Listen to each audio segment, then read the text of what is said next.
한국의 유명인 통상본부장이 안타깝게 WTO 총장을 내려놓은 가운데 신임 WTO 총장인 오콘조 이웨알라의 행보가 시작되고 있습니다.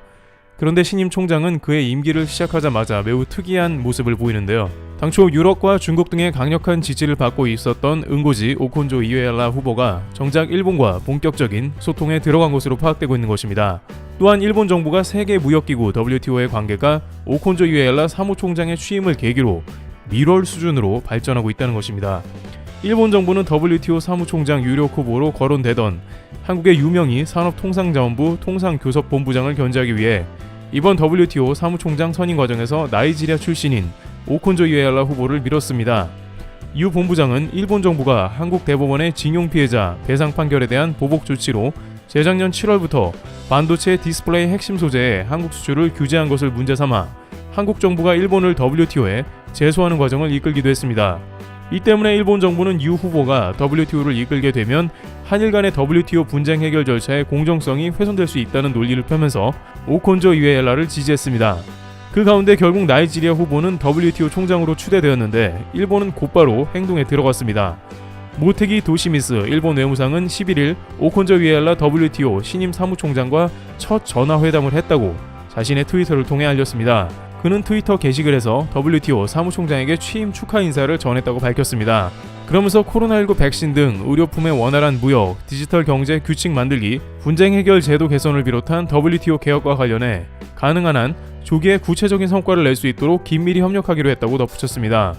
앞서 모테기 외무상은 WTO 총장이 당선되자마자 축하 담화도 했다고 발표한 바 있습니다. 그는 이 담화를 통해 오콘조 이웨알라 사무총장이 식견과 경험을 바탕으로 주요국 간의 조정 능력 및 국제기구 운영 수완을 발휘해 회원국과 제휴 협력하면서 산적한 WTO의 여러 과제에 대응하길 기대한다고 극도의 찬사를 담은 축하 인사를 전하기도 했습니다. 일본 NHK 방송은 이번 통화에서 오콘조 이웨알라 사무총장이 WTO 개혁에서 올해는 매우 중요한 해라며 일본이 계속해서 주도적인 역할을 하는 것에 대한 기대감을 나타냈다고 보도했죠. WTO와 일본 정부가 그야말로 밀월 관계로 들어가면서도 당장의 한국 WTO 수출 규제 소송을 승리한다는 방침입니다. 당초 일본은 공개적으로 나이지리아 후보를 지지한다는 의견을 밝힌 적은 거의 없습니다. 다만 한국 후보인 유명희 통상본부장을 반대한다고 했지만 미국 트럼프 행정부가 유명희 본부장을 적극 추천하자 일본에서는 그 다음부터 WTO 총장에 대한 의견을 공식적으로 밝힌 적이 거의 없었습니다. 당시 아베 총리와 친분이 깊던 트럼프 정부의 미국을 거슬리게 하면 안 된다면서 눈치를 봤던 것입니다. 하지만 막상 나이지리아 후보가 총장이 되자 지금까지 일본이 물밑에서 엄청난 작업을 해왔던 게 드러난 것이죠. 당시 외교가에서는 일본이 배후에서 한국에 대한 낙선 운동을 하고 다닌다는 게 지배적 견해였는데 이것이 그대로 밝혀진 셈입니다. 유명희 후보 낙선 운동과 더불어 오콘조 이웨알라 후보에 막대한 지원을 한 것이죠. 따라서 일본이 이렇게 WTO에서 갑자기 주도적 세력이 된 것처럼 행동하는 것은 한국에 거슬리는데요. 당장 일본과 걸려있는 수출 규제 소송부터 해서 또다시 일본과 국제무대에서 격돌해야 하는 상황이 온 것입니다. 게다가 일본은 이렇게 자신들의 이익에 따라서 가장 먼저 혹은 주도적으로 움직이는 모습을 계속해서 국제무대에서 연출하고 있습니다. 스가 요시히데 일본 총리는 코로나 상황임에도 불구 조 바이든 미국 대통령과 4월 초에 미국을 방문해 첫 회담을 가질 예정이라고 가토 관방이 발표한 것입니다. 이 회담이 예정대로 열리면 스가 총리는 올 1월 취임한 바이든 대통령과 대면 회담하는 첫 외국 정상이 됩니다. 가토 장관은 스가 총리의 이번 방미를 통해 미일 관계를 한층 강화하고 자유롭고 열린 인도태평양 실현을 위해 양국이 긴밀히 협력해 나간다는 입장을 확인하길 기대한다고 말하는 모습을 보였는데 이는 의례적인 말이었고 본래 일본은 미국 대통령이 바뀌기만 하면 가장 먼저 달려갔던 것으로 유명했습니다. 트럼프 대통령은 대통령 취임식도 안 했는데 아베 총리가 뉴욕에 있는 트럼프 호텔로 곧바로 날아갈 정도였습니다. 당시 오바마 대통령은 아베 총리와 오랜 친구였는데 이러한 아베의 행동은 외교 무례라고 지적이 됐습니다. 하지만 일본은 태세 전환이 매우 빠른 것도 장점으로 여기고 이렇게 WTO 총장이나 바이든 대통령 첫 면담 등 어떻게든 일본의 포지션을 드러내면서도 동시에 한국보다 한 발 앞선 외교를 펴고 있다는 자평을 하고 있는 것입니다. 그런데 한국에서는 오히려 이러한 일본의 움직임을 반기는 듯한 분위기마저 감돌고 있다는데요. 자칫 WTO에서 일본이 수출 규제를 일본의 승리로 가져갈 수 있는 위협적인 모습이 아니냐는 말도 나오고 미국과의 외교 등 일본의 페이스가 심상치 않은 국면에서 한국이 밀리지 않을까 하는 우려도 나오는 것입니다. 그런데 이에 대해서 한국은 이미 관련 대책을 모두 수립해놓고 한층 여유있게 응대한다는 모습입니다. 우선 당장 WTO 소송 관련해서는 한국은 최근 크고 작은 소송에서 모두 승리로 가져가고 있는 모습입니다. 물론 일본과의 후쿠시마 수산물 수입 금지 철폐 소송에서 1심에서 지고 2심에서 기적같이 역전승한 것도 있지만 관계자들은 일본과의 소송에서 이긴 것보다 지난 1월 미국과의 소송에서 이긴 게 매우 중요하다고 덧붙입니다. 지난 1월 우리 정부는 미국이 자의적으로 고율의 관세를 부과하는 근거인 불리한 가용 정보 AFA 조항에 대해 부당하다며 WTO에 제소한 사건에서 승소한 것입니다. 이 승소는 매우 중요하다고 전해지는데요. 앞으로 미국의 AFA 남용에 제동이 걸리고 우리 기업들의 AFA 대응도 한층 수월해질 전망이기 때문입니다. AFA는 반덤핑 상계관세 조사에서 조사 대상 기업이 자료 제출 등에 충분히 협조하지 않는다고 판단하면 미국 상무부가 기업의 불리한 정보를 활용해 자의적으로 고율 관세를 산정하는 조사 기법입니다.